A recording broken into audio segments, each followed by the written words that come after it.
We're with Majority Leader Kevin McCarthy this morning. Let's talk about that trip for a moment. Congressman, President Trump could be talking to Putin. You think it's a good idea for them to have a sideline meeting? I do. I want the world leaders to meet. And the one thing, when I look at President Trump, he's straightforward talking. I think when he goes overseas, these are tremendous trips. He wakes up. We've got a big problem with North Korea. He's getting the others in line. Look what's happening with Xi in China as well. Yeah. They're doing more than they had done in the past based upon the actions of President Trump. And I think President Trump is strong. Let Putin see the strength of President Trump. Yeah, I mean, it was amazing to me that he already announced $250 billion in deals between American and Chinese companies. Do you think they're actually going to move the needle in terms of opening up China to the West? Because right now, you really can't own anything if you're a foreigner in China. You could do a 49% joint venture, but that's about it. They've always done this 49%, and they seem as though within their last Congress meeting a couple weeks ago that they're closing down a little more. But the actions that I've watched since Trump has taken office, it seems as though China has done a little reverse, especially when it comes to the concerns of America. When we're talking about trade, when we're talking about North Korea, they could be more active. They've shut off taking coal and others. That's really based upon the actions of what this administration is doing. And really to that whole region. We want to show the strength in the region to our friends and our allies, but we also want to push back on those that are not moving towards the American ideals. Let's talk about the tax plan and the tax reform that you've been working on. Congratulations, by the way. You said you wanted to get this done in year one. Now we're watching the markup happen. So you are, looks like, getting it done. Senate Republicans released their framework for the tax overhaul yesterday. Unlike the House version, the Senate's proposal calls for keeping the current 7 tax brackets in place, lowering the top rate for individuals to 38.5%. That's down from 39.6% currently. It would preserve the popular home mortgage interest deduction. Like the House version, it calls for cutting the corporate tax rate to 20% from 35%. However, it would not take effect until 2019. So a year. Treasury Secretary Steven Mnuchin told me yesterday, even if businesses do have to wait a year, it won't curb their incentive to invest, he believes. I think the sooner we get this, the 20% rate, the better it is for the economy. But the House and Senate are having to look at how we pay for all of this, including a major focus of the president, his middle-income tax cuts.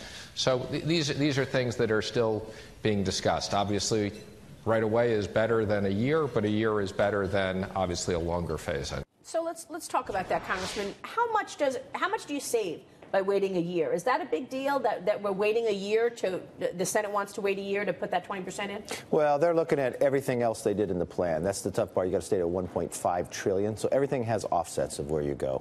I think it's better the sooner you do it because it shows the rest of the world we're serious. You see the actions they've taken. You watch what Broadcom recently said, that they're moving back to America. You worked on that, too. Yeah. They had left simply because we were not competitive globally. Now, because we start expensing early, I believe businesses will take action now. They could start doing that as September 27th. So they'll take actions going forward. It'll still be positive any way we turn out, but I like right away doing it. And that's why the House kept it. How are you dealing with the SALT issue, state and local income deduction you want to eliminate? But some of your members are saying, I'm not going to vote yes if my constituents cannot use this deduction. Are you going to put a cap in place? How are you going to get the Peter Kings of the world to say yes? Well, the one thing we want to look at, you want to look at overall tax reform. So if you're just looking at one item, yes, you'll be very concerned by that. But when you eliminate the AMT, when you double the standard deduction, you're going to have fewer people who even itemize. Think of this.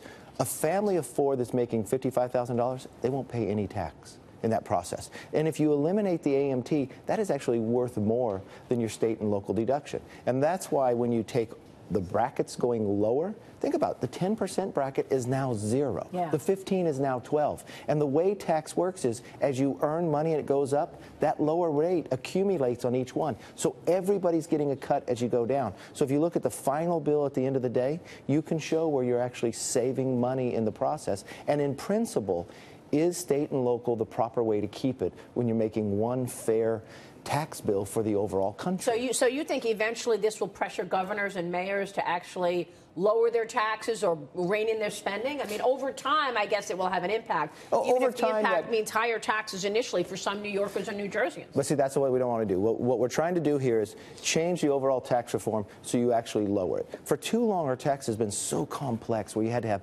all these different write-offs because the rates have been too high. So when you lower the rates, what you're going to have to do is curve in the deductions. But when you curve the deductions, you want to give the rate enough where it doesn't cost them more money. And that's what we've been working towards. This 45.6% so-called bubble rate, is that gone at this point?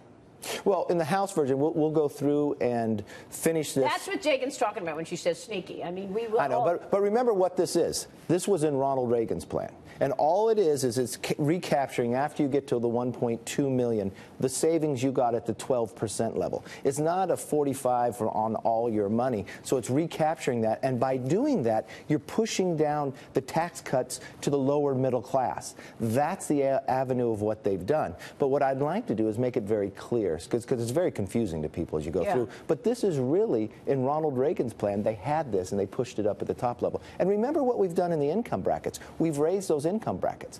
So people are not looking, this is not apples to apples when you look at the past one, because we've lowered every rate and we've raised the income bracket. So everybody's getting a cut as you go. And the first, for the average American, think about this. Maybe Washington, maybe New York doesn't think $1,000 or $1,200 is a big savings to a family. But in today's world, most people don't have $400 saved. That is a big saving. And they don't just save it this year, they save it next year and the year after. Which is why we were all fired up about this idea that you were going to touch 401ks. People don't even have savings, then you're messing with their But we never did. Okay.